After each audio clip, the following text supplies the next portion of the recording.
Let's just get yapping. Sean Sounds Sudduth, good to me. thank you for coming to talk to me. Why don't you tell people a bit about who you are and what it is that you do? Hi, well, John, thanks for having me on, brother. Been doing digital marketing for just under 2 decades. I'm the guy who does GVP and a lot of paid advertising. Amazing. Nothing Two too fancy. decades, you still got your own hair, you still got your own teeth. So that in itself is remarkable. Yeah, trying to do the best I can, man. Best I Okay. can. Whereabouts in the world are you? Middle of nowhere, Illinois, Cornfield, Illinois. Oh, beautiful. Is that your home? Like, is that where you come from? Yes, born and raised here. We moved all over the place, but at the end of the day, it's still nice to be home, right? Amazing. And so you live out in the countryside? To an extent, yeah, we live in a town of about 20,000 people, so Okay. That's not close not to the very much going on. countryside. You're right. You're working with people all over the world, across the United States. Where do you find your business? Everywhere. For the most part, we find it mostly on Facebook. So if we're looking for clients, we just run ads. It's the easiest way to do it right now. We're actually getting Mhm. deep into YouTube, but we'll see where that goes. Okay, so your core of your actual and before we get into what you do for clients, it's interesting because I think a lot of us, as people who do marketing work, we do so much for our clients and we often neglect to look after promoting ourselves. So I think that would be good to talk about that first. Let's tell me a little bit about your marketing strategy for yourself before you actually ever serve a client. Yeah, originally for Stratus, what we were doing is nothing but Facebook ads. We would run a Hmm. basic ad that just basically says, "Hey, do you have these 5 problems? Hey, we can fix that." And it's ultimately we get most of our business from old agency owners. Sorry, guys. It's for people who just they didn't get good service where they were. They know they need a marketing company. So that's the way we go. We ran Facebook ads mostly for Stratus and for Everoak, which is the new agency. We obviously sold Stratus in December, but I don't know if we talked about that, John. But No, we can. That's definitely something we're talking about today. and then for Everoak, what we're doing right now is actually YouTube ads. It's a little bit different, but it's relatively simple. It's not that complicated to do. So yeah, we decided to go with YouTube ads for now. We grew it from nothing to 6 figures in 6 months. And now we're going to start expanding with YouTube and Facebook ads. Nothing complicated or hard. Nice. So with your Facebook ads, you said lead with essentially if you've got one of these problems, we're the people to fix that. That's kind of your top of funnel messaging. And Yeah. when you put that message out there, I mean, is that message strong enough by itself to get people over the line? Are you getting that deep and specific into nitty gritty problems where people feel like, oh shit, this guy can read my thoughts, or is there something else going Honestly, at this point, we've been doing it so long, we kind of know the problems. But for on? the Hmm. most part, we pick out the biggest problems. Marketing companies disappear. They don't talk to them. They give them confusing reports. And our latest ad we just wrote is just that. It's like, hey, I'll actually pull an example up for you. I'm not going to share a screen on it, but we literally just wrote one that we're going to test. Let me find it. Too many windows, marketer problems. Hmm. All right, where are you, man? And if you want, I'll go over the whole script. I don't care. It's You kind of long. actually directly call out basically the bullshit of like the crappy Yeah. service that they're getting right now, and that they feel they deserve better than. Yeah, I mean, our opening hook for this one is tired of marketing companies that talk a big game, vanish whenever you pay them. It's it's a simple and utter hook because there's a lot of marketing companies again that they'll take your money and the second you try to talk to them, oh, hey, don't we'll get to it, or they don't answer at all. So that is the biggest problem. And then we poke a different couple different pain points, but it's like, hey, look, like we're not like this. That's cool. You know, when I was in the construction industry, I found that my best clients were people who had a really shitty experience the last time they got something work done on their house, because they were just like so relieved when you treated them with a bit of respect, because they were like, you know, they're like the abused dog who's used to being kicked, and then you start to pet it, and suddenly that dog thinks you're the most wonderful human in the universe. It's across the board. It's like that. We took over a roofer. He only stayed for 3 months, by the way, which is very odd with how much we Hmm. did. But we took over a roofer who was paying $9,000 a month for SEO. He owns basically a whole state, and me and my partner took him over. Just did the bare minimum. Got Facebook ads up, got Google ads up, and well, rather fixed all his. And we dropped it from like 3 to 600 a lead down to about 50 to 100 a lead. And the guy Nice. didn't even believe it in the first meeting. His CMO was there, and he's like, "Oh no, those numbers are accurate." So he was completely confused. And then he wanted to go into radio, TV, some stuff we didn't do at the time. So he's like, "Oh yeah, guys, you guys are great, but I want to do it all in one house." I'm like, "Oh darn."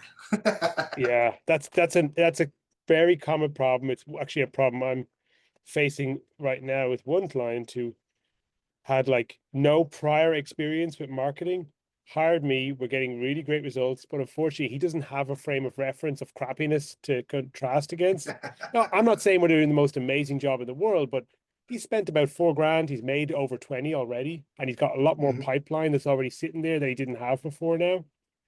But he's got no point of reference because he hasn't worked with an Yeah. agency before. He was pushed to work with me through a mentor, and he's now saying, "Oh, I want to do some more marketing stuff. I want to like, incorporate Google ads and all kinds of other things." And I'm like, "Look, man, get all that stuff, no problem. But like, I'm your Facebook ads guy. I don't really want to do like 5 different channels." And he's like, "Yeah, I think I need to get somebody who can do everything for me. What do you think?" It's like, "Hey, if you want to go, I'm not going to try and talk you out of it, but you're welcome to come back anytime."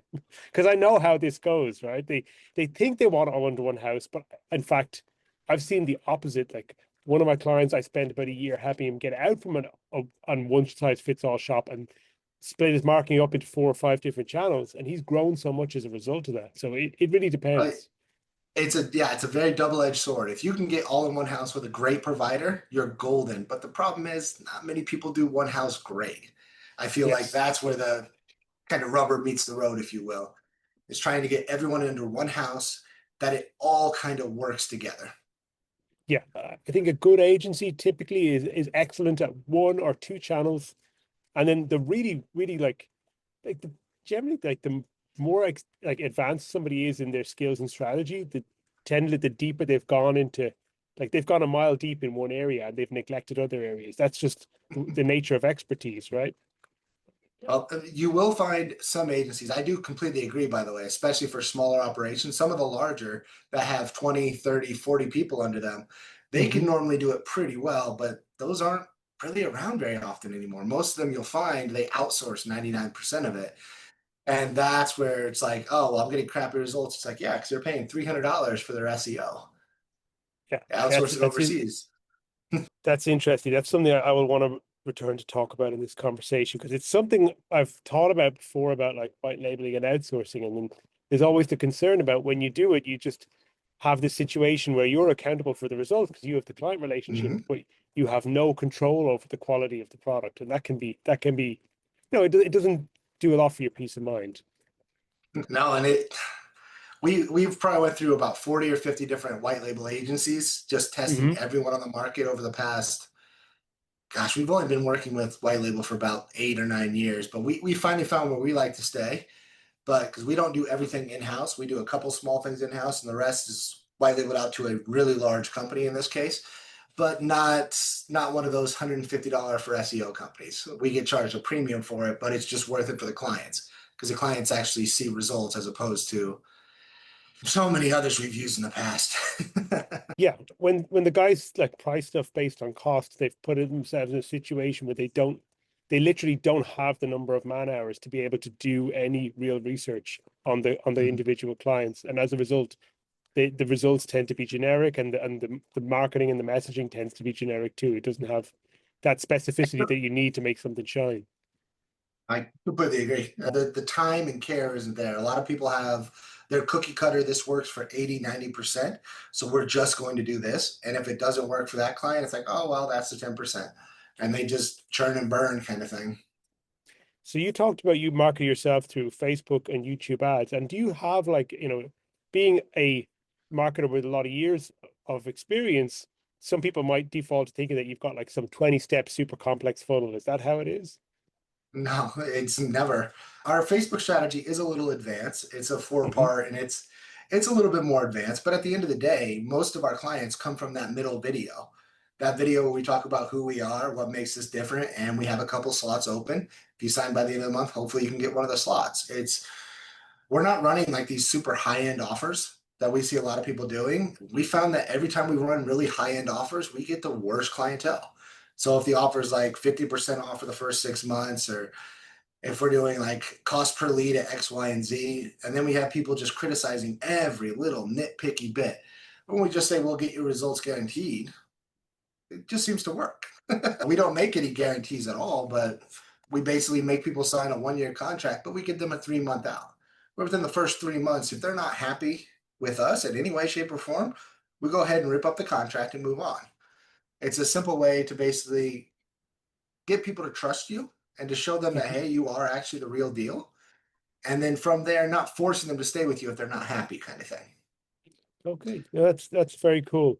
I like that a lot, and it's interesting that like the who we are, what we do thing. As I've found when delivering like work for a lot of businesses that are service based, that's kind of the most important part of the whole message. Is just Mhm. people feeling that there's some values congruence there, because the work itself is a commodity. There's like a million different agencies. They have to feel Yep. like you as a person gets them and shares similar values. Then they can trust you. I completely agree. And I ultimately believe YouTube is actually going to be more and more important for more companies. We're doing it ourselves. We're doing a huge push coming up just because there's a lot of interesting information that we want to clear up online. So it's going to be interesting. So are you talking there about YouTube in terms of advertising, actually in terms of having your channel and delivering content as well? Actually delivering content. We've been sitting on it for a while. We planned on doing it last year, but we got busy with just clients. And then, as you said in the very beginning, what do? We put our stuff on the back burner while we work on the Hmm. client stuff. And we finally got to a point where the client stuff is not only caught up, but we're ahead on a lot of projects. So we're like, okay, Sean, you don't have any excuses anymore. So let's go ahead and do it. I'm working with a coach myself to just go ahead and start knocking out videos, just trying to help people. It's like, look, if I don't care if you work with us or somebody else, but at least we'll give you the ammunition to grow. That's kind of what we're going to try and see what happens. Yes. Nice. I like it. So you said you sold an agency last year. Do you want to talk a little bit about that and how did that come about and what was the uh, like what was the reasoning and why did you dive right back in again after you sold it? well, I mean, it's relatively simple. We put out some feelers to a couple brokers just to see kind of what we can get if our EBITDA would be above 3 or 4, and our EBITDA was 4. So we're like, well, okay, why not? There are literally a dime a dozen you could find brokers. We like flip up brokers, but there's brokers all over the place that you could use. And honestly, we didn't plan on selling right away. We plan on Stratus being the last one we sell, but price was right and free money, so why not? And Everoak, we were actually doing just to prove. I have a small group of marketers that I teach, just to show, like, guys, you could just literally do something very simple and you could grow it really fast. You don't have to do a bunch of high end services. It's based on web design. We were doing web design and GBP, some small stuff, and we grew it from literally nothing to what was it? I think we hit our first $10,000 a month. It was like the beginning of month 7. It was like the first week because people didn't want to pay in December. It's like, it's a tax write off, guys. Oh, well, we want to wait till next year. Oh, man.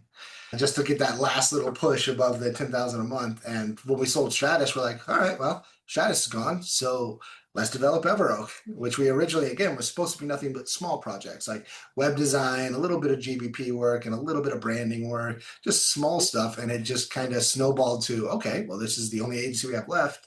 So let's grow it properly. Mhm. Amazing.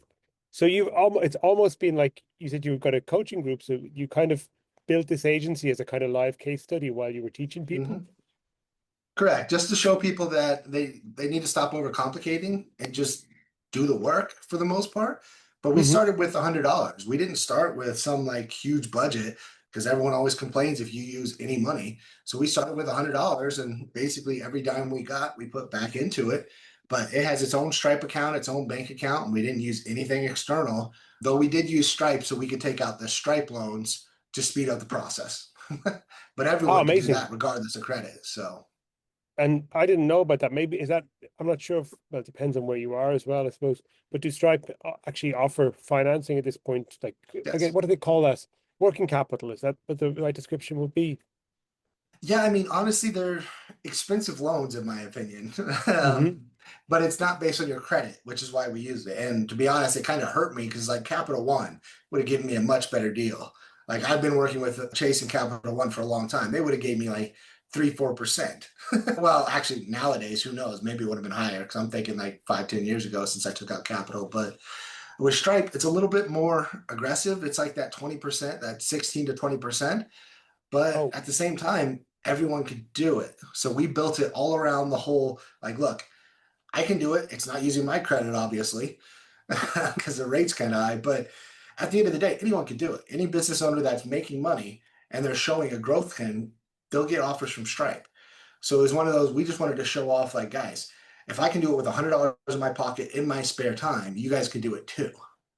That's cool. I love it. It's a really cool case study because that is a kind of balls on the table kind of case study, isn't it? Where like there's nowhere to hide in a situation like that.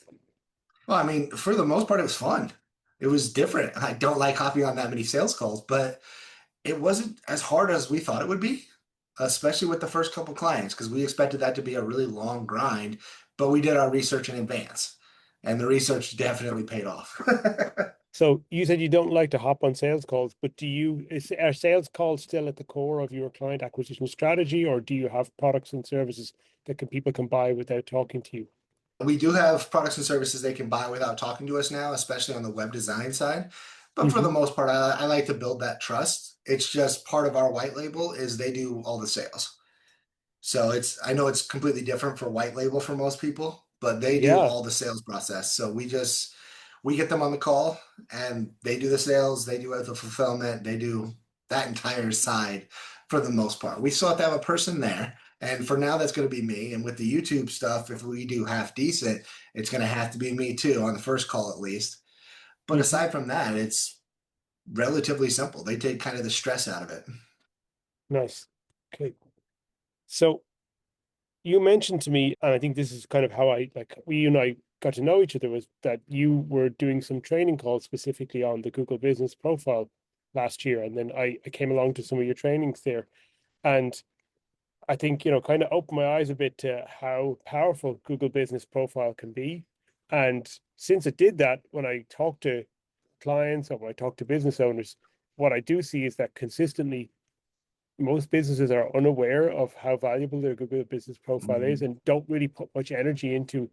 They put more energy into doing things like Facebook posts and Instagram posts, Yeah. which I just, from what I can see, I think there's a lot more value to be had in your GBP as an investment of your time.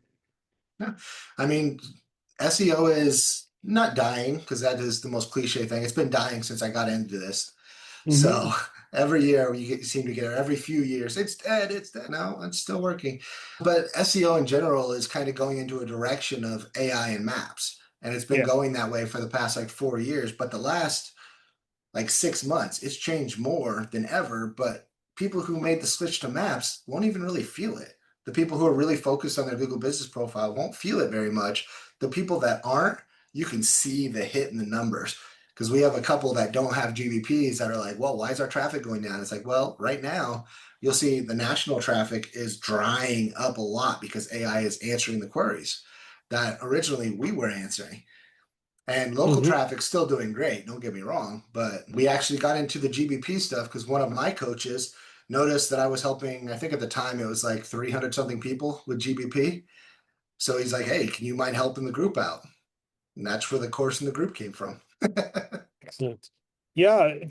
I mean, and we should clarify with your Google Business Profile, is that something that's useful to businesses that are more online, or does it have to have a brick and mortar local component to it for that actually to be a valuable asset? It really depends. For example, if you're a landscaping company that doesn't have a brick and mortar location, it is really, really valuable. If you're a marketing company that doesn't have it, it's still valuable because marketing companies can pull a decent amount from GBP. So it just depends on your business model. If you're strictly online, not going to be as valuable for you, though we do have some case study. We have some therapists and some test prep companies, and we have a few companies that are kind of off the wall that we do it with, and it still works great. But Hmm. for the most part, GBP is kind of a foundation that people ignore. And I don't know 100% what classes you came to, but there are classes where I show off people getting like 1,000, 2,000 calls a month on their GBP. And our biggest one is like 2,300 a month. And people are like, oh, GBP is that powerful? It's like, no, that company has done a ton of branding and they are the powerhouse of the area. That's how they get that many calls. The GBP alone is not responsible for all of that. Like GBP is responsible normally if people don't have one versus having one completely optimized, it's anywhere from, zero when they didn't have one to anywhere from that 30 to 200, 300, depending on the industry. Like we see a lot of remodeling companies when we take them on, they don't have one or it's neglected. They may be getting 3 to 5 calls, but by the time we're done, they're getting between 25, 30 calls a month, if not more. But that industry is not quite as big as some of the other industries that it just explodes. It's so much traffic for them.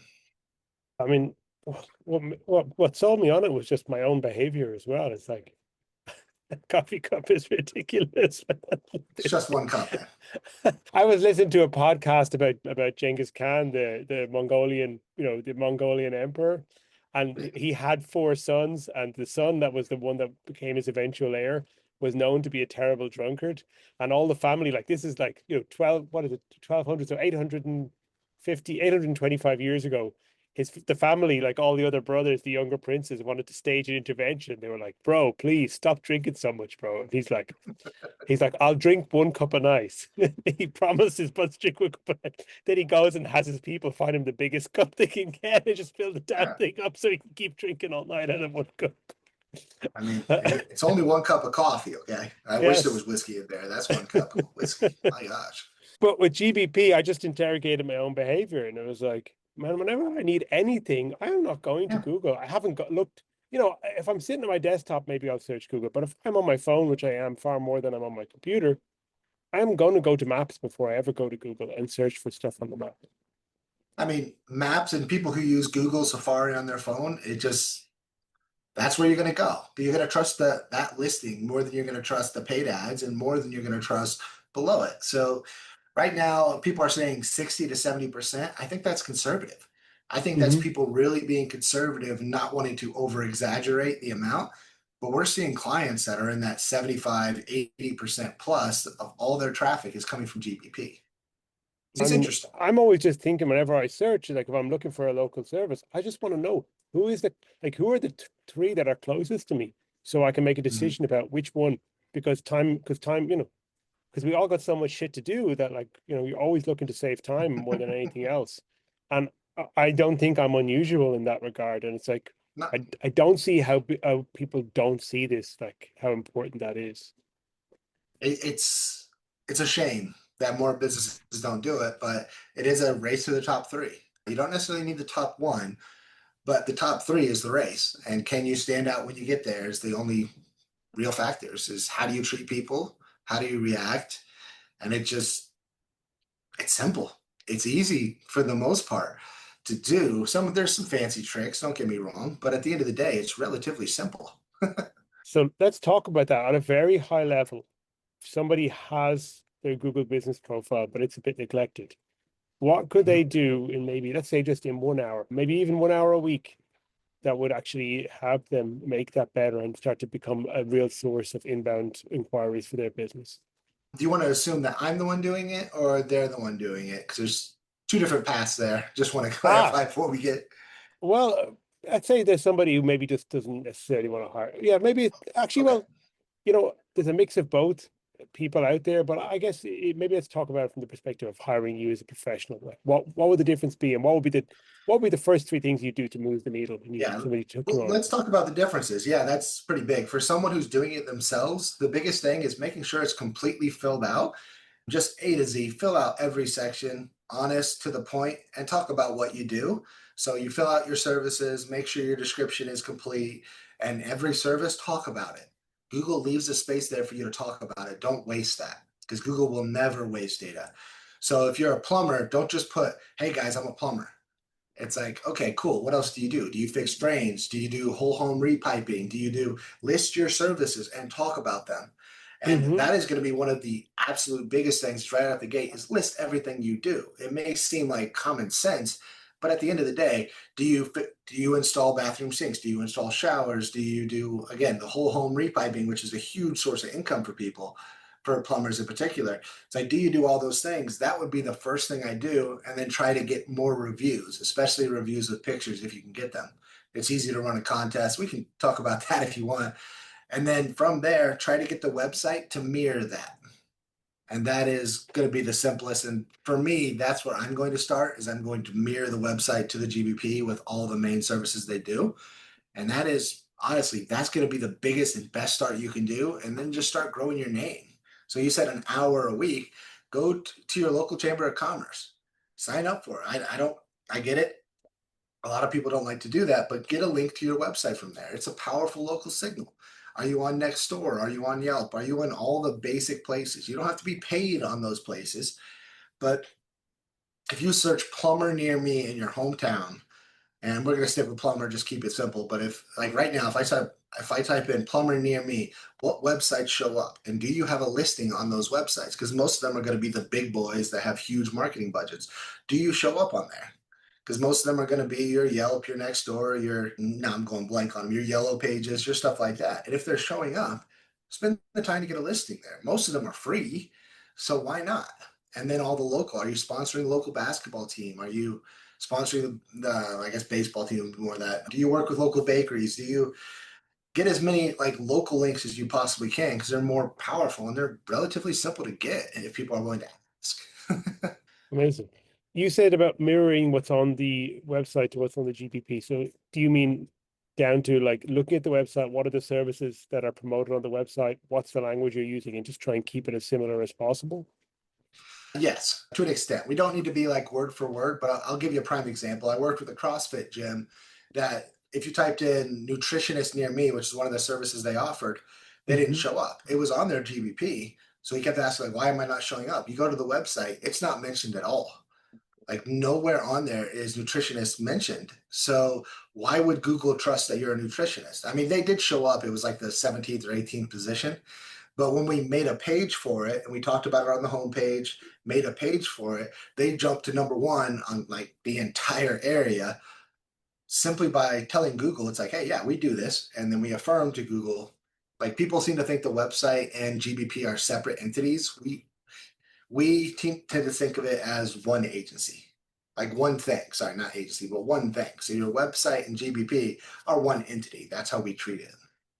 Nice. Okay, that's really interesting. So it's just keeping that congruence that the same Mhm. information is there and that it's kind of building up a consistent profile of who you are as a business. Yeah, it's just building trust is all it is letting Google know, hey, as you can see, no matter where you search, you see that we do all these things. That's all it is. And then I know GBP allows you to do some other things like to do posting and to have Mhm. they've almost put some social media type features in there now. What's your take on all of that? Yeah, posting used to be more important than it is now. It does still move the needle a little bit. Web 20 Ranker did a pretty good case study on that. And throughout my own testing, it's not going to be the thing that takes you from 20 to 1, but it may take you from 4 to 5, or sorry, from 5 to 4, or from 3 to 2. It Mhm. just it helps a tiny bit. But being active on social media, we're coming to the point where I believe Google is going to stop allowing you to post and it's just going to pull from your Facebook or pull from your Twitter, and that will be directly on Google. They've been talking about it for a while. I believe they're going to do that, but maybe not. I could be completely wrong on that as well. Mhm.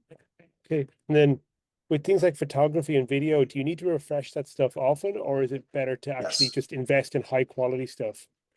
High quality to an extent. You don't need to go out and pay like a $6,000 photographer to come do huge shoots. But we have found that one every 5 or 6 days, just upload an image once a week, seems to actually move the needle a lot more than people think, even Okay. more so than the posts in a lot of cases. And then I know there's also like a feature where it will tie in with something like a booking system, like a Calendly or some other kind of booking. Is that a valuable thing to do? Yes, Should people be doing that? they should be doing booking, and chat just reappeared about what, a month ago.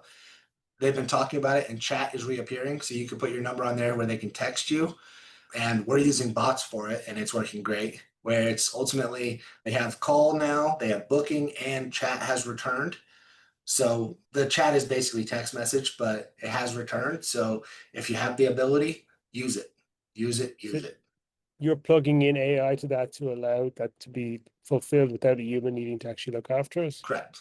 Yes. And how have you found that so far? What have the results been like for that? Is it producing good quality outputs? Yes. AI has come so far. It's amazing. But we're using CloseBot, no secret.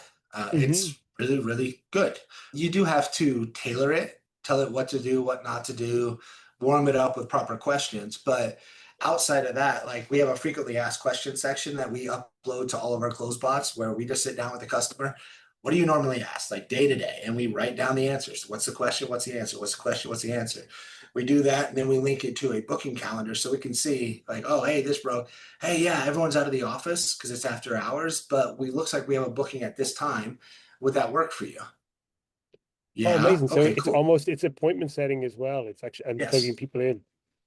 correct. Amazing. That's so good. I haven't really got into the bot side of things yet, and I really think it's probably the right time that I do. I was a no bot guy for a really long time. My business partner, Mick Lewis, he came out and he was the number one guy against bots, in my opinion. Like he absolutely despised them, but he did more and more and more testing. He was actually paid by a client to get something to work. So he went out, he finally got one to work and he goes, hey, this doesn't replace my call center, but it's really, really good. Like for those who don't have the money for the call center and stuff of that nature, it works. It's something you can do and get pretty good bookings off of. Yeah, that's been generally the position I've had at most of the AI stuff so far is that the purpose is not to replace, the purpose is to give you a massive productivity boost. Like Yeah. you won't take humans totally out of the picture, but the humans who are AI who are using these tools are incredibly more productive once they actually understand how to use them properly and are trained with them. Yeah, I mean, even the old bots that I didn't like would still get some bookings, and they would just tell the human, like, "Hey, human, I need help. I need help. I need help." Hmm. And there was actually a really good setup in Go High Level. I don't remember who made it, where like 10 to 20% would get to the booking part by itself, and the rest would say in needs intervention. So the bot would put it in a section that says, "Hey, I've done as much as I can.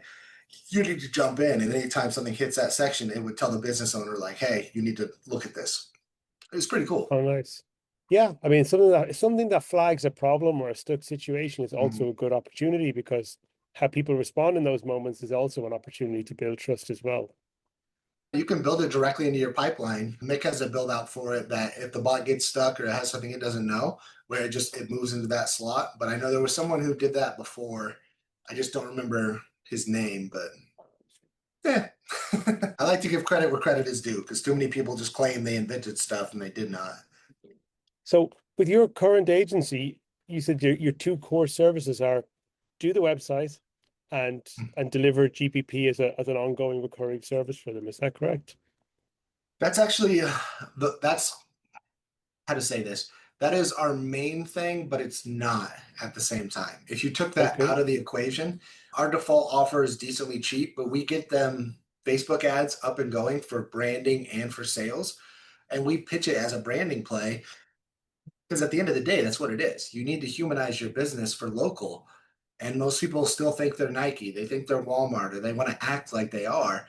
But that's not, people do business with people. People don't do business with businesses, if that makes sense. So we get videos up to get them humanized, even if they don't want to pay for like, 3 or 4 videos a month. They just want to have that one video. Getting that one branded video up. Hey, this is who we are. Hi, my name's John. I'm owner of X, Y, and Z Plumbing. And this is who we are. All of our texts are this. Hit a couple pain points. We have some slots open in our routes by the end of the month. Don't say like at the end of January you have to keep remaking the video, but just hey, we have some slots open at the end of the month. We'd love to help you. Let us know if you need any help. Fill out the form below. That's it. It's simple, it's to the point, but it produces. It just produces really well. We've noticed if we do a direct call to action, kind of like one that you shared with me, if you do a direct call to action like you, we get a little bit cheaper price, but we really want it to be a branding play. So we're paying anywhere from 35 to 45 a lead. It's a little bit more expensive, but the leads are closing at over 30%. And what's funny is I stole this entire strategy of what I do from somebody, a very young intern I met a while ago. And I talked to him. I literally told him, like, hey, I stole this and somebody else is championing your thing. And he goes, well, how do you know he stole it from me? I go, guess what industry he's in? And we were able to dictate that he saw his ads, took it, and then made a whole course around it. And it was like, that's interesting. But at the end of the day, we do that. We get a referral system set up, and then we work on the website. So ultimately, we got to get them money fast just to show that we're really good at what we're doing. And then we help them basically long term. So it's a all-in-one package that's relatively cheap. I guess in comparison, it's cheap to what we used to do. Okay, so you're leading with advertising because it's the purpose is get that quick win.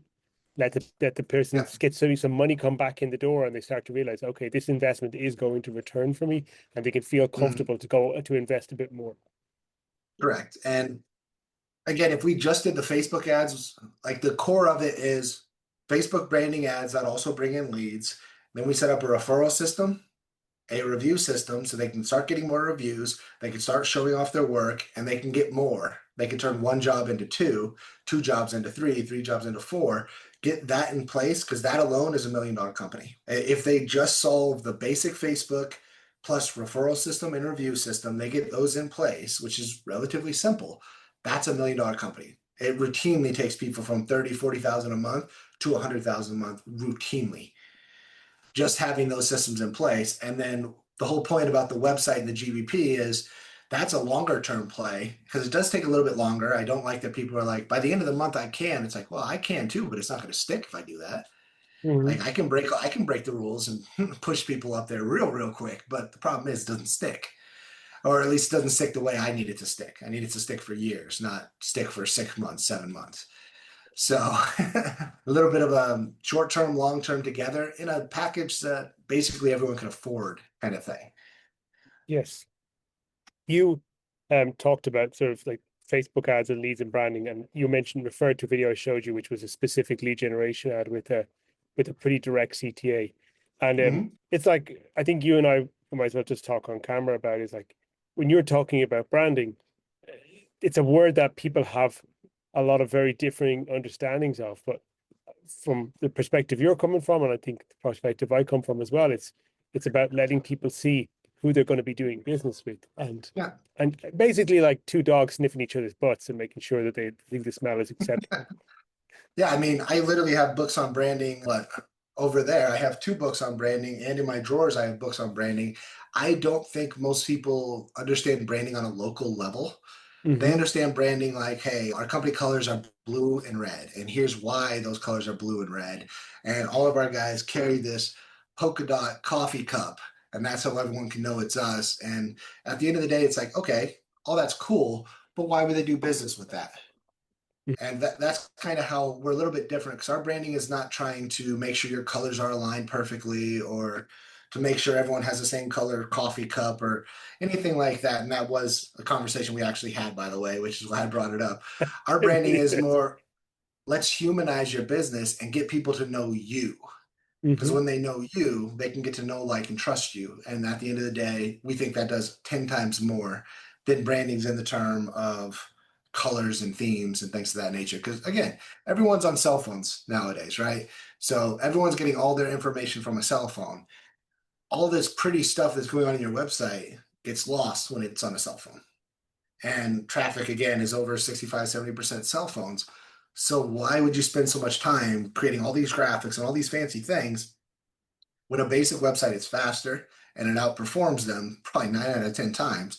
We actually have a YouTube video coming out that says this $97 website outperformed a $5,000 website. Well, we just need to explain it's like all this fancy stuff didn't translate. So when we made it simple, all of a sudden Google picked it up, started getting leads. They went from 3 leads to 15 leads a month over the course of about 3 months, which again, Nice. not huge, but we did it for free. It was just a website that we built because somebody else kind of, they made them a great looking website. It just didn't perform. So we changed it to a performing website. Yes. The with what I've seen with my local business clients is that the clients who are willing to get on camera and be seen Mhm. and heard by the local audience, those people do well. And the ones who are like, oh, can you just do static ads? Or, oh, can you just like, could we just shoot some footage of the job? Or, oh, could I get one of my team to stand in the video? Those clients, they don't last, like, because they get the results are never that good. And yeah, local people want to see who is the owner. They want to see. And if you don't give them that, well, like, you see it in the results. I completely agree. My buddy who came up with the original plan, he uses static and video still. He said for Hmm. static, it's literally a goofy smile with a thumbs up of one of the employees can work. Like there are some static that still works, and if you're testing constantly, you can get it to work. But it's so much easier to just get someone to hop on video, spend 5 minutes doing, I don't care if they're holding their phone, taking a selfie like that. It's it's something. It's again, it's that human element that we seem to be forgetting about nowadays. Yeah. Yeah. Even with some clients I know, like one I can think of was very resistant to that because they came from a perspective of just get us the leads and we'll get on the phone and close them. And I'm like, Yeah. okay, that's cool. And that certainly is a, something that works. And if you want to get a lot of volume, but why wouldn't you just like spend an hour to record some videos for me? I mean, you're proud of your company, right? And it was a good business. Like they did, shower renovations and things, but for God knows what reason, he just refused. And then he said, can I delegate this to my employees? My team can do it. Man, that team, they dragged their feet for a whole month, and I still Yeah. didn't have a video by the end of the damn month. They just didn't want to do the videos that their boss told them to do. By the end of the month, I looked like an asshole because I had Mhm. no marketing assets, and I'm like, dude, I don't have any video. And he's like, well, I told my staff to do it. Why didn't they do it? I was like, I don't know. And he's like, well, I can't keep on paying you if there's no bloody ads. I was like, well, I don't know what to do. We literally, because of things like that, we have two clauses. That 3 month clause works both ways.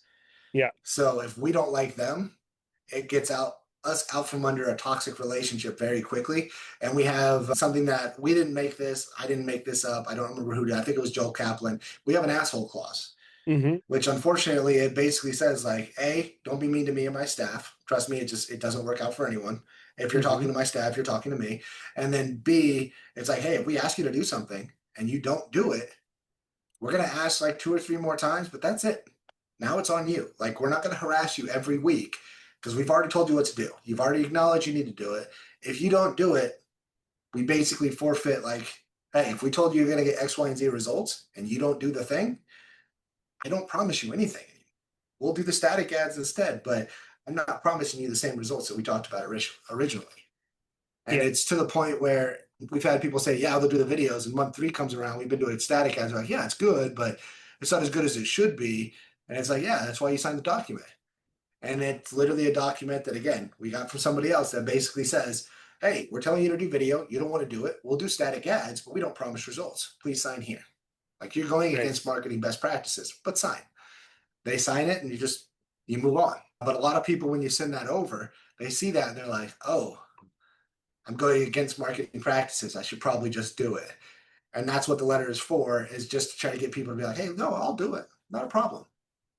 But Yes. you're going against my advice. So it's no longer on me, it's on you. For me, It I've is what just it made it is. my hygiene standard now. My sales call conversation is, hey, the way I get decent results for you is that I'm going to do video ads with you in them.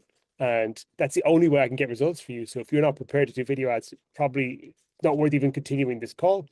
But if we do video ads, what's going to happen is I'm going to write some scripts. You'll have them about 3 days after you pay the deposit. And then you just record them, send them to me. I'll get them all ready and do everything after that. And you don't have to do anything after that except just call these people. And if they say yes to that, then we're off to the races. I mean, you have to. Setting the expectations in front, I feel like a lot of people are afraid to set expectations of like, hey, look, as a marketing company, I'll do this, this, and this. But as the company I'm working with, you need to do this, this, and this. And again, on our calls, they're really, really nice. But right before the close, we normally talk about why not to work with us. Hey, if you're not going to get us videos or you think it's going to be a problem, you might just want to walk away and not sign. And we talk about the things that we do ask them to do a little bit more. And if we're getting them leads and we have a lead tracking software and they're not marking it, and if they're not marking it in there, how do we know if it's a good or bad lead? We don't. So we have to assume that everything is good because why else would you not be marking it? And we have clients now that have, like, we have one company, they have 3 locations. They get what, 3, 4, 500 plus leads in there every single month, and they just stop marking them. They stop marking them because they're doing really, really good. And that's one Hmm. of those things. It's like, okay, cool, that's fine, kind of thing. Because they started marking it, and they got booked up like 3, 4 weeks behind on ceramic coatings and window tinting, things like that. Like, yeah, we're Hmm. weeks out. We haven't been weeks out, and I don't know how long. And one of the main, he's the guy who runs it, but he's not the owner. He came back from vacation. He goes, I came back and we went from 2 weeks out to 3.5 weeks out, and the board was filled up. I've never seen that before. And I'm like, are we recording? We need that. Are we recording this? And everyone starts laughing.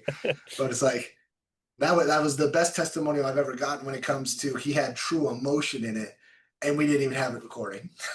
Yeah, I default to recording all my client calls now because I every now and again something like great. I got one last night for A client told me she'd done 800,000 in new business in the last 30 days. And that's probably the best local business result I've ever got.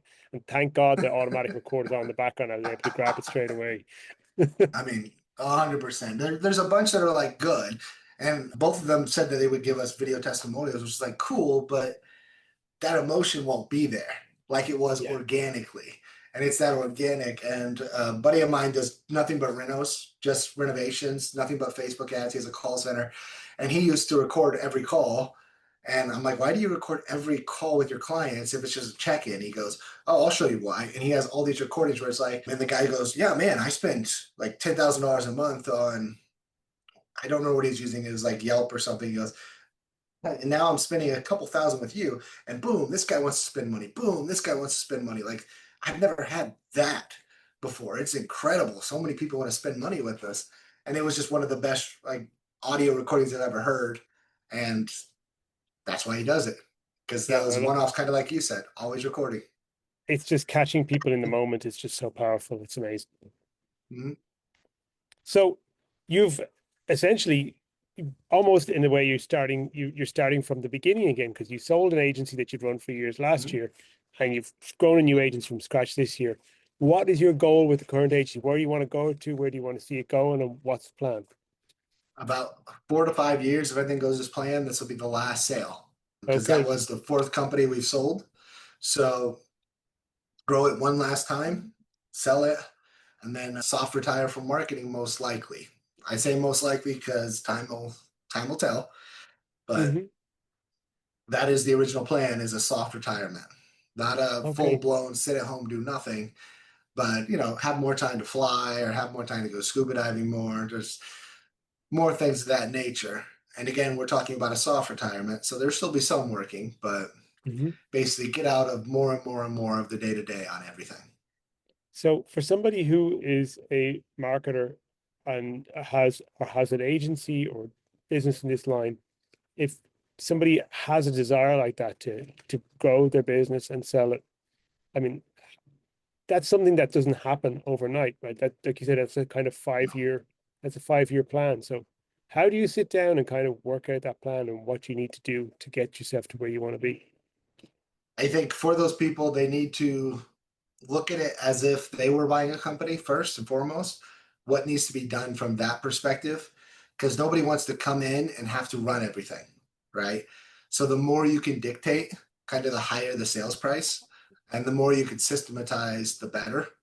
So if you have standard operating procedures for everything, you have everything outlined so anyone can be put in the seat, kind of makes it easier. But ultimately, the less that you are doing as the owner, the higher the price for the most part. Like, how many people do you have in wait? How many people do you have on your waiting list if you have limits? Like, we have limits at Stratus, or I guess, sorry, Freudian slip there. We used to have limits at Stratus, Mhm. where ultimately we worked with 50 clients at any one time and no more, which I know 50 is like, oh, that's huge. It's like, well, we spent a long time, a time growing. But at the end of the day, we have limits because if we get too big, we've seen what happens with that. We did it with real estate on frontline consulting. And it was the same thing as if you get too big, you're stretched too thin. You have a bunch of employees that are some do it right, some do it wrong, and we got too thin. So our magic number normally is 50, and our lower tier is 20. So we set limits on it where it's like, hey, is everyone happy? Everyone is paid well above board, above board. Wow, that's an interesting way to say it. Well above national averages, just because it's like, look, I want to pay you really well. I don't want to make you work extra. It's like, hey, you have 30 hours worth of work to do every week, and that's stretching it, by the way. And that's just kind of the way we've organized everything is everyone's kind of overpaid and underworked. But at the end of the day, I feel like that's a better way of doing it than overworking them, having them make mistakes or having them complain or stressed or anything like that. That's why we Mhm. do charge a little bit more. Even on our lower ticket, it's a little bit more than I initially wanted it to be, just because you don't want me running your ads anymore. You want my Facebook guy running your ads because he's better than me. He pays more attention than me. And that's kind of what I've explained to a lot of the clients is you want me coming up with the strategies, but you don't want me being your SEO guy. You want my team to be your SEO guy. So to be able to grow a business like that to the point where it is sellable, you have to kind of have a like tightly defined and specified all the things that you're going to do, right? Your services, your set of services need to be clear, who buys what type of business you sell to. all very, do you narrow down to a niche or do you more just focus on the size and the type of business? For the most part, we narrow down every single time. Unfortunately, when you sell, that means you have non-competes in certain industries. But we have Yes. always narrowed it down a decent amount. For Ever Oak, we're not narrowing it down quite the same way. It's just home services, which I Hmm. know isn't, everyone says go into a niche within a niche within a niche. And that is one of the best ways to grow quickly by far. I mean, no one can argue that. Trust me, broad is not the easy way to go. But at the end of the day, it's what do you want it to be and how do you want to do it? Because of the way we're doing our services, we can help the little guys for the most part, which we've never tried to do, by the way. We've always went after kind of the higher end of small business. So the people making 20, 30, 40,000, like that's kind of been the kind of people we targeted before. And Hmm. now we're in an atmosphere that's a little bit lower than that. Well, a lot lower than that for the purpose of it's just different services. It's a little bit easier for us to provide the services, and it's a little bit easier for them to grow if they're a good company. So I don't know if that makes sense, but So with that is interesting because if you're working with a company that is already established and already has substantial annual revenue, like there's a signal there that they're doing some things right. But if it's a Mhm. smaller business that's maybe a bit more early stage, it's scrappier, maybe doesn't quite have the financial resources yet, is it harder for you to vet them and know that you're working with somebody who actually you can work with long term or grow with? Is it harder to vet? Yes. We have a filtering system where if they have 5 or more employees, they're going to talk to my team. If they have less than 5 employees, they're going to talk to me. Hmm. That's kind of our separation line. Where if you have more than 5 employees, you at least understand delegation, you at least understand some of the systems needed to grow. And Hmm. that normally works on more explosive growth. The ones that are less, you really have to kind of nurture, if you will. The guys that have 2 trucks on the road and 4 employees, 2 trucks on the road, then it's like, okay, who's answering your phones? Oh, it's me. Are you usually on the job site? Yeah. Okay, well, let's not do Facebook ads. And it's one of those things that like Facebook ads are absolutely amazing if they can have someone responding. And the people that don't are the ones that, oh, Facebook ads don't work, or oh, this has never worked. It doesn't work because you're not working it. And that's what Yes. it ends up being. And it's a hard pill for a lot of people to swallow. I think I explain it this way to people, like, and it's I think oftentimes business owners don't have this understanding or have never had this explained before, like how fast a Facebook lead time decays, and Yes. like it timed incredibly fast because people are just goofing around. They've forgotten you in 10 minutes because they've looked at 100 different things. The amount of shit people see every day is insane. They Hmm. just see so much they've forgotten you real quick. And then the other part is, of course, is Facebook sees you click on an ad for roofing, and they're going to send you 10 roofing ads that day.